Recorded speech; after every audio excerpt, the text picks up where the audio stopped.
আপনাদের শুধুমাত্র একটা লোকের ইন্টারভিউ নিতে হবে, সেটা হলো এই বিকাশ রঞ্জন ভট্টাচার্য। ও কাঁদবে আর আপনারা ইন্টারভিউ নেবেন, ও কাঁদবে আপনারা ইন্টারভিউ নেবেন। দেখুন, শ্রীলেখা মিত্র একসময় ভালো অভিনয় করতেন বোধহয়, টিভি সিরিয়াল করেছেন তো, কিন্তু উনি ফ্রাস্ট্রেটেড। গত 10-15 বছর যখন মমতা ব্যানার্জি ক্ষমতায় ছিলেন, ওনাকে বোধহয় টালিগঞ্জে ঢুকতে দিত না, ওদের ওই সিন্ডিকেট ছিল। কিন্তু আজকে যখন সিন্ডিকেট রাজ তুলে দেওয়া হলো, তখন মোটামুটি বামপন্থী যত অ্যাক্টর অ্যাক্ট্রেস আছে তারা সবাই কিন্তু আবার টালিগঞ্জে ফিরে গেছে। ইভেন জিতকে সিনেমা করতে দিত না এই অরূপ বিশ্বাস, স্বরূপ বিশ্বাসরা। জিতকে হিন্দি সিনেমা, হিন্দি ওটিটি এসব করতে হয়েছে। কিন্তু আজকের দিনে সবাই ফিরে গেছে, আজকের দিনে সবাই আজকে টালিগঞ্জে ফিরে গেছে, সবাই অভিনয় করছে। কিন্তু বোধহয় উনি আর চান্স পাচ্ছেন না, আমার যা ধারণা। বিকাশ রঞ্জন ভট্টাচার্য তো আছেই লড়ার জন্য, নাকি বিকাশ রঞ্জন ভট্টাচার্য বলেছেন মহুয়ামৈত্রের জন্য কেস লড়বেন, উনি বলেছেন মমতা ব্যানার্জির কেস করবেন। এখন বিকাশ রঞ্জন ভট্টাচার্য যদি শ্রীলেখা দেবীর জন্য কেস না লড়েন, তাহলে তো সেটা শ্রীলেখা দেবীর দুর্ভাগ্য। মেয়ে দুটোকে যদি সেভাবে শেখায়, তাহলে এই মেয়ে দুটি আগামী দিনে মানে কি সমাজ তৈরি করবে। আজ দেখুন ইরাক, সিরিয়া সবাই ফেস করছে কারণ ঘৃণা, এই যে সমাজের মধ্যে ঘৃণা, আজকে প্যালেস্টাইন ঘৃণা, ওইটুকু ইসরায়েল ছেড়ে দিলে কোনো অসুবিধা ছিল না। তোমরা তো সারা পৃথিবীর জমি দখল করছো, আজকে এই ঘৃণার জন্য পুরো মুসলিমের 57টা দেশ সাফার করছে। তো ওরা বুঝবে, ওরা যদি ঘৃণা ছড়ায় তার জন্য দাম ওদের দিতে হবে, তো অন্য কেউ দাম দেবে না। এদিকে শুক্রবারের যে এই আন্দোলন এবং সেখানে যে পরিমাণে আর কি তাণ্ডব চললো, ম্যাসাকার হলো, সেখানে অত্যন্ত চর্চিত একটি বিষয় হয়ে এসেছে অভিনেত্রী শ্রীলেখা মিত্রর কিছু ছবি, এবং তা দিয়ে রীতিমতো ট্রোল মিম চলছে। এবং সেখানে প্রধানমন্ত্রী নরেন্দ্র মোদীর অত্যন্ত কুরুচিকর একটি ছবি, সেই ছবির প্ল্যাকার্ড, আশা করি আপনি ছবিটি দেখেছেন যে কীরকম সেই ছবি। এফআইআর হলো শ্রীলেখার বিরুদ্ধে। সেখানে অভিনেত্রী দাবি করছেন তিনি নাকি চশমা ছাড়া গিয়েছিলেন, সানগ্লাস পরে গিয়েছিলেন। ওই রকম একটা ছোট পোস্টার, সেখানে মোদিজির বিলো দ্য বেল্টে তিনি চোখ ফেলেননি আর কি, মানে তিনি দেখতেই পাননি। এবং মোদিজির যে মহিলারা আর কি, পুরুষ আর কি, যেই পোস্টারটা, সেইখানে তাকে নিয়ে যে চর্চা হচ্ছে, তিনি একটি অত্যন্ত হাস্যস্কর কমেন্ট করে বসলেন। তিনি বললেন অধিকাংশ, মানে 95% মহিলা পুরুষ মানুষের নিম্নাঙ্গের দিকে দেখেন না। শুধুমাত্র তাই নয়, তিনি বললেন যে তিনি নাকি পোস্টারটা ঘুরিয়েও দেখেননি। তিনি বললেন যে এরপর থেকে আমি অবশ্যই চেষ্টা করব পুরুষদের নিম্নাঙ্গ দেখার জন্য। এই তার উক্তি, এই উক্তি কিভাবে দেখছেন? দেখুন, শ্রীলেখা মিত্র একসময় ভালো অভিনয় করতেন বোধহয়, টিভি সিরিয়াল করেছেন তো, কিন্তু উনি ফ্রাস্ট্রেটেড। গত 10-15 বছর যখন মমতা ব্যানার্জি ক্ষমতায় ছিলেন, ওনাকে বোধহয় টালিগঞ্জে ঢুকতে দিত না, ওদের ওই সিন্ডিকেট ছিল। কিন্তু আজকে যখন সিন্ডিকেট রাজ তুলে দেওয়া হলো, তখন মোটামুটি বামপন্থী যত অ্যাক্টর অ্যাক্ট্রেস আছে তারা সবাই কিন্তু আবার টালিগঞ্জে ফিরে গেছে। ইভেন জিতকে সিনেমা করতে দিত না এই অরূপ বিশ্বাস, স্বরূপ বিশ্বাসরা। জিতকে হিন্দি সিনেমা, হিন্দি ওটিটি এসব করতে হয়েছে। কিন্তু আজকের দিনে সবাই ফিরে গেছে, আজকের দিনে সবাই আজকে টালিগঞ্জে ফিরে গেছে, সবাই অভিনয় করছে।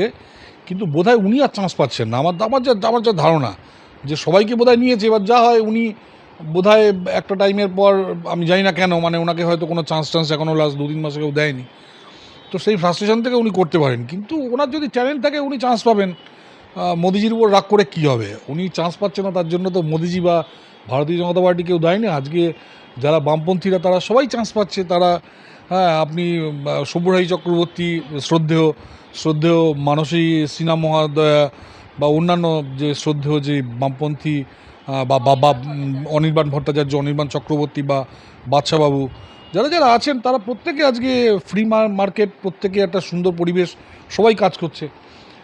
এখন উনি যদি কাজ না পান, দেখুন তার জন্য তো ভারতীয় জনতা পার্টি দায়ী না। এখন উনি যদি তার ফ্রাস্ট্রেশন এভাবে, ওনাকে আয়নার সামনে দাঁড়াতে হবে, ওনাকে বুঝতে হবে যে কেন উনি চান্স পাচ্ছেন না। এটা তো আমরা বলতে পারি না, ওনাকে বুঝতে হবে। এটা হতাশার বহিঃপ্রকাশ, আর কিচ্ছু না। তবে এত সব কিছুর পরেও তিনি রীতিমতো তার একটি পোস্ট করলেন, এবং সেই পোস্টের ক্যাপশনে তিনি লিখেছেন যে আমাকে অ্যারেস্ট করলে করবেন, ফাঁসি দিলে দেবেন, আবার একটা আন্দোলনের জন্য আমি তৈরি। এটা কি জেচে পড়ে, মানে আমরা একটা খুব চলতি কথা বলি না, জেচে পড়ে ফুটেজ খাওয়া, তো ঠিক এই রকমই কি করতে চাইছেন অভিনেত্রী? দেখুন, উনি ভেবেছিলেন যে এবার যদি গভর্নমেন্ট চেঞ্জ হয়, যদি বিশ্বাস ভাইদের দাদাগিরি চলে যায়, তাহলে বোধহয় উনি আবার নায়িকার রোলে চান্স পাবেন বা সামথিং সিনেমায় চান্স পাবেন। তো উনি দেখছেন যে উনি হয়তো চান্স পাননি গত 2-3 মাসে, তো এখন ওনার মনে হচ্ছে রাজনীতি করেই বাকি জীবনটা খেতে হবে, এবং ওনার সমবয়সী অনেকেই আজকে রাজনীতিতে ওনার কন্টেম্পোরারি যারা ছিলেন, যেমন রচনা দেবী বা জুন দেবী, যারা নাকি আজকে রাজনীতিতে এসে করে খাচ্ছেন। হ্যাঁ, আবার অনেকে যেমন সিনেমাতে টিকে আছেন, যেমন ঋতুপর্ণা দেবী বা আরও অনেকে টিকে আছেন সিনেমায়। তো ওনার হয়তো মনে হয়েছে যে উনি না পাবেন টেলিভিশনে কোনো টক শো, বা উনি কোনো ওটিটিতেও চান্স পাচ্ছেন না, হচ্ছেন না, তো যদি রাজনীতি করে বাকি জীবনটা কাটানো যায়, তো আমি এটা তো ওনাকে সলভ করতে হবে ওনার প্রবলেম। মানে এটা ফার্স্টে হতাশা, আমি এছাড়া কিছুই বলবো না। উনি হতাশ, উনি চাইছেন যে সিপিএম যদি আবার ফিরে আসে, উনি যদি এমএলএ এমপি হন, আমি যাই না, মানে এবার ওনাকে ভাবতে হবে। একই সঙ্গে আরও একটি প্রশ্ন না করলেই নয়, কারণ এই গোটা বিষয়টার ওপরে তিনি আবার উল্টে বিজেপির ঘাড়েই দোষ চাপিয়েছেন। তিনি বলছেন যে বিজেপি ভয় আউট ভরসা ইন, এই ট্যাগটা নিয়ে আর কি তিনি এই সরকার ক্ষমতায় এসেছে, কিন্তু এত কিছুর পরে ভয় যাচ্ছেটা কোথায়? ভয়ই তো দেখানো হচ্ছে। কার্যত উনি কটাক্ষ করেছেন মুখ্যমন্ত্রীর ওই ৩ পুরুষ মনে রাখবে, এমন শাস্তি দেওয়া হবে এই কমেন্টটির ওপরে। না, এনার্কি সৃষ্টি করলে তো শাস্তি দিতে হবে ওনাকে। কিন্তু দেখুন, উনি এখন রাস্তায় গিয়ে যদি এনার্কি সৃষ্টি করেন, তাহলে কি উনি মনে করেন যে উনি আইনের ঊর্ধ্বে? যা আইন আছে আইনের, উনি লয়ার সেট করুন। বিকাশ রঞ্জন ভট্টাচার্য তো আছেই লড়ার জন্য। নাকি বিকাশ রঞ্জন ভট্টাচার্য বলেছেন মহুয়ামৈতের জন্য কেস লড়বেন, উনি বলেছেন মমতা ব্যানার্জির কেস করবেন। এখন বিকাশ রঞ্জন ভট্টাচার্য যদি শিলাখা দেবীর জন্য কেস না লড়েন, তাহলে তো সেটা শিলাখা দেবীর দুর্ভাগ্য। তো উনি বিকাশ রঞ্জন ভট্টাচার্যকে নিয়ে যান কোর্টে। মানে কার্যত আপনি বামেদের কথা বলছিলেন, সেই বামেদের প্রসঙ্গেতেই আসি। পশ্চিমবঙ্গের শারজিল ইমামদের রাজনীতি আমদানি করা হচ্ছে আর কি, এরকমটাই অভিযোগ। প্রধানমন্ত্রীর পোস্টারে লাথি, ছোট ছোট পড়ুয়ারা, তাদের কিভাবে ব্রেন ওয়াশ করা হচ্ছে। ধরে নিলাম যে এই প্রধানমন্ত্রী নরেন্দ্র মোদী ব্যক্তি বা মুখ্যমন্ত্রী শুভেন্দু অধিকারী ব্যক্তি বিশেষে সমস্যা থাকতেই পারে, আমি কাউকে অপছন্দ করতেই পারি, কিন্তু প্রধানমন্ত্রী বা মুখ্যমন্ত্রী এগুলো তো দেশের সম্মানীয় পদ। সেই পদের উপরে এরকম একের পর এক আঘাত আনা হচ্ছে। শুধুমাত্র তাই নয়, এই ওমর খালিদদের সমর্থনেই নাকি বামেরা গলা ফাটাচ্ছেন, এইরকমও একটি রব উঠছে। কিভাবে দেখছেন বিষয়টিকে? দেখুন, এখানে পথটা কোনো ফ্যাক্টর না, কেন ধর্মটা ফ্যাক্টর। ধর্মটা কী করে ফ্যাক্টর? এদের বলে দেওয়া হয় যে এরা হলো আমাদের কাফের, এরা আমার শত্রু। আজকে দেখুন, যেদিন মে মাসের 4 তারিখে আমরা যখন এখানে আসি, রাত্রিবেলা ভেবেছিলাম এখানে কয়েকটা ধাবা আছে এবং বেশ কয়েকটা মুসলিম ধাবাও আছে রাস্তার দুপাশে, বা চায়ের দোকান আছে মুসলিমদের। তা আমরা ভেবেছিলাম বাইরে গিয়ে ওই দোকানগুলোতে খাবো, দেখি সব কটা দোকান বন্ধ। ওরা ভয় পেয়েছে, ওরা ভাবছে যে হতে পারে বোধ হয় আপনার ওই লাঠি, না বলছি হিন্দুরা বোধ হয় মুসলিমদের দোকানে অ্যাটাক করবে। আমরা গেছিলাম ওদের দোকানে চা খেতে, বা দু একটা ধাবা টাবা আছে এমনি খেতে গেছিলাম, দেখি দোকানগুলো বন্ধ, আনফর্চুনেট। তা আমরা তো হিন্দু মুসলমান দেখে খেতে যাই না। ওরা যেমন হিন্দুদের দোকানে খায় না, ওরা হালাল ছাড়া খায় না, ইত্যাদি হালাল খায় না। আমাদের সেসব সমস্যা নেই। তারপর দেখুন, লাস্ট 2-3 মাস চলে গেছে, মুসলিমদের উপর কোনো রকম আক্রমণ হয়নি। গত 2-3 মাসে যারা অ্যারেস্ট হয়েছে, যেসব গুন্ডা নেতা, তাদের 90% হিন্দু। এই নয় যে হিন্দু মুসলিম দেখে কাউকে অ্যারেস্ট করা হচ্ছে। এনকাউন্টার হচ্ছে হিন্দু, কেন না একটা মুসলিম মেয়ের উপর অত্যাচার করার জন্য, একটা মুসলিম মেয়েকে রেপ করে মারার জন্য একটা হিন্দুকে এনকাউন্টার করা হয়েছে। মেয়ে দুটোকে যদি সেভাবে শেখায়, তাহলে এই মেয়ে দুটি আগামী দিনে মানে কি সমাজ তৈরি করবে? আজ দেখুন, ইরাক সিরিয়া সবাই ফেস করছে কারণে ঘৃণা, এই যে সমাজের মধ্যে ঘৃণা, আজকে প্যালেস্টাইন ঘৃণা, ওইটুকু ইসরায়েল ছেড়ে দিলে কোনো অসুবিধা ছিল না। তোমরা তো সারা পৃথিবীর জমি দখল করছো। আজকে এই ঘৃণার জন্য পুরো মুসলিমের 57টা দেশ সাফার করছে।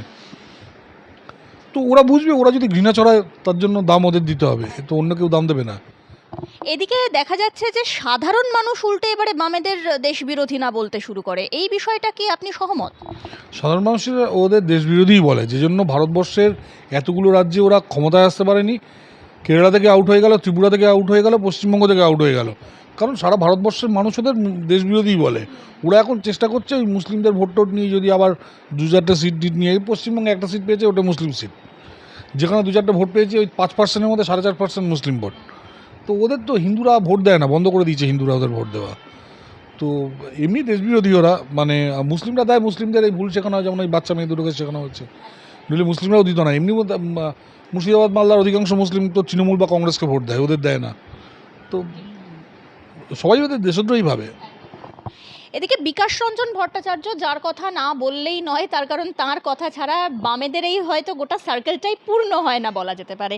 তিনি অভিযোগ করছেন, বলছেন 2014 সাল থেকে দেশে ক্রমাগত সংবিধানকে ধ্বংস করার অপচেষ্টা চালানো হচ্ছে। সাংবিধানিক প্রতিষ্ঠানগুলিকে নির্দিষ্ট ভাবধারার লোক বসিয়ে দেশকে একনায়কতন্ত্রের দিকে ঠেলে দেওয়া হচ্ছে। নির্বাচন কমিশনের ভূমিকা নিয়ে যথাযথ প্রশ্ন উঠছে না। সারা দেশে ভোটার তালিকা থেকে লক্ষ লক্ষ মানুষের নাম বাদ দেওয়া হয়েছে। ভোটাধিকার ছিনিয়ে নেওয়ার চেষ্টা চলছে। এখানেই থেমে থাকেননি, আরও বলেছেন পশ্চিমবঙ্গে প্রায় 35 লাখ নাম বাদ দেওয়া হয়েছে। 27 লাখেরও বেশি মানুষের ভবিষ্যৎ অনিশ্চিত করা হয়েছে। গোটা কৌশল একটি ফ্যাসিবাদী চাল। কি বলবেন? প্রথম কথা বলি, ফ্যাসিবাদ মার্ক্সবাদের থেকে অনেক বেটার। মার্ক্সবাদ পৃথিবীর সবচেয়ে খারাপ জিনিস, ফ্যাসিবাদ তার থেকে better. That is number one. Number two হচ্ছে যে ভারতবর্ষে আপনাকে মনে রাখতে হবে যে এই সব কথাগুলো বলছে, এই সবই একটাই উদ্দেশ্য, সেটা হলো মুসলিম ভোটটাকে কী করে বের করা। এবং ও যেহেতু ভট্টাচার্য টাইটেল নিয়ে গরু টরু খেয়েছে, এবার সেই জন্য মুসলিমদের ওর উপর একটা ভরসা আছে। সেলিমের থেকে মুসলিমরা ওকে বেশি ভরসা করে, কারণ ভট্টাচার্য পদবি নিয়ে গরু খেয়েছে, তো এই জন্য মুসলিমরা ওকে অনেক বেশি ভরসা করে আর কি। তো ও এখন এইসব উল্টোপাল্টা করে। আর সংবিধানের কথা বলছেন, বিকাশবাবু আপনি প্রস্তুত হন, বড় রকম সংবিধান সংশোধন আসতে চলেছে আগামী দিনে। কান্নাকাটির জন্য প্রস্তুত হন, এমন সংবিধান সংশোধনী আসবে, আমি এখনই বলছি না, আপনি কেঁদে কুল পাবেন না। এবং আমি আপনাদের বলছি, সংবিধান সংশোধনী একটার পর একটা যখন আসবে, আপনাদের শুধুমাত্র একটা লোকের ইন্টারভিউ নিতে হবে, সেটা হলো এই বিকাশ রঞ্জন ভট্টাচার্য। ও কাঁদবে আর আপনারা ইন্টারভিউ নেবেন, ও কাঁদবে আপনারা ইন্টারভিউ নেবেন। প্রস্তুত হন বিকাশবাবু, প্রস্তুত হন আপনি একদম। আমি এখন কিছু বলবো না, আপনারা শুধু অপেক্ষা করুন। এমন সব সংবিধান সংশোধনী আসছে, আপনারা শুধুমাত্র বিকাশবাবুকে নিয়ে যাবেন কাঁদার জন্য, বিকাশবাবুকে ধরবেন আর উনি দেখবেন আপনাদের ক্যামেরার সামনে কাঁদছেন। বিকাশবাবু মানে আগামী দিনে রুদালির পদ পাবেন বলে মনে করে? একদম, আমি বলছি তো, এত সংবিধান সংশোধনী আসছে আগামী দিনে, এত বড় বড় সব সংবিধান সংশোধনী আসছে, বিকাশবাবুকে কাঁদতে হবে। এবং সে পাল্টা সংবিধান সংশোধন করতে অ্যানাদার 75 ইয়ার্স লাগবে, বলে দিয়ে গেলাম এখানে।